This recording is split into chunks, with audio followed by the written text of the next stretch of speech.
If you're the typical hockey fan, yes, the Stanley Cup Finals are always magical every time, but the excitement that precedes it is anticipated. As in free agency, NHL entry draft, and in this case, an extra expansion draft, are all waiting to unfold after the Cup finally finds its new home. But one thing that always comes about amid all of it is trades. Because trades are what keeps us fans happy, and are what keep everything moving smoothly in the NHL world, or in some cases, not so smoothly, if you know it's a bad trade. Anyways, in this video we're going to go over a slew of players that could be up for grabs, and the teams that would make sense for these select few to go to. And with that, here are 4 NHL players that could be on the market, and where they may end up.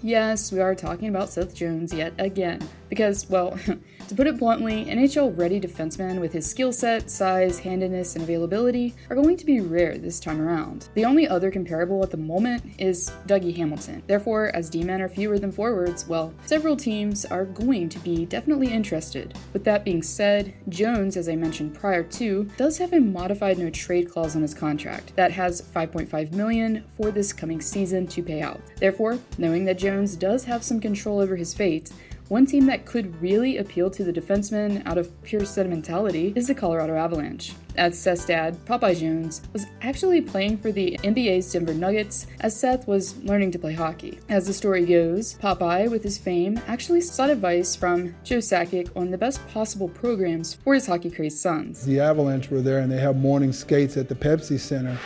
Joe Sakic, power play goal! I went over and introduced myself and said, Joe, you know, hi, my name is Popeye Jones. I was like, my kids are interested in playing hockey. I said, as a basketball player, I have no clue what I need to do here. Why does this matter, you ask? Well, it just so happens that Sakic is the current GM of the team. Therefore, knowing the history there and the potential success that the team could offer Jones could all be enticing for both parties involved, as it was apparent that Colorado was in need of more size on the back end this postseason, as there were 2 D-men in the top 2 pairings that were under 6 feet tall. The biggest potential concern, though, is the fact that Cale Makar is also a right shot on the first pairing. But if Colorado did acquire Jones, their top 2 pairings would begin to mirror the quality of Minnesota's and would help give them the balance that they've been in desperate need of.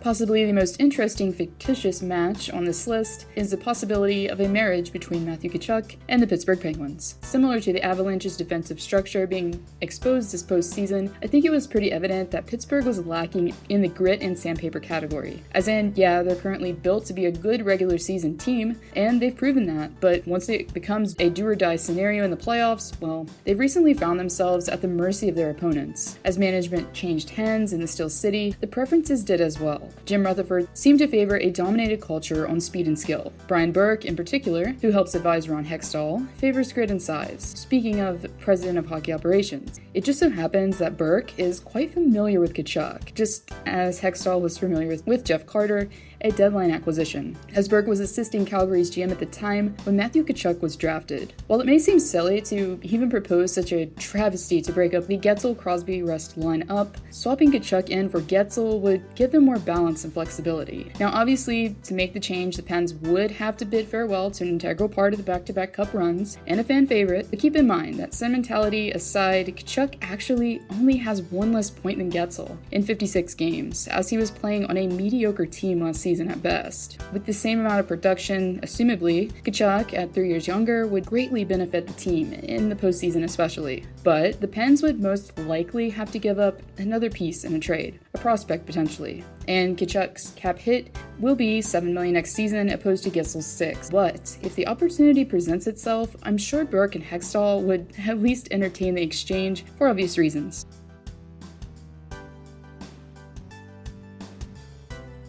One thing was for certain last season, unfortunately for Nate Schmidt. Vancouver was not the best fit for the defenseman by a long shot. Starting out the season, playing with Quinn Hughes on the first pairing didn't seem to benefit anyone, as the two have been prone to taking chances. Therefore, to finish the season out, the pair was then broken up. Another pair that was unfortunately broken up was Zdeno Chara and Charlie McAvoy. Even though it's possible that the Bruins will try and bring back Big Z for one last hurrah, it's highly probable that he'll be playing minimal minutes on the bottom pairing. Therefore, knowing Boston's need on the back end, if the B can't make a trade for Oliver Ekman-Larsson work, they might have to look elsewhere. Schmidt, who had an outlier of a season last campaign with 15 points in 54 games played, will be looking for redemption. With Vegas, though, prior to the mismatch with the Canucks, the defenseman was a solid 30-point player for his 3 consecutive seasons in Sin City. Therefore, a potential change in scenery could bring out the best in number 88. Schmidt, who has been known to play on either side, would be beneficial potentially on the top pairing, but even more so on the second, most likely, as Don Sweeney will definitely have his hands full with Taylor Hall potentially re-upping and the uncertain goalie situation, but taking on the remainder of Schmidt's contract is something that's doable in the long run.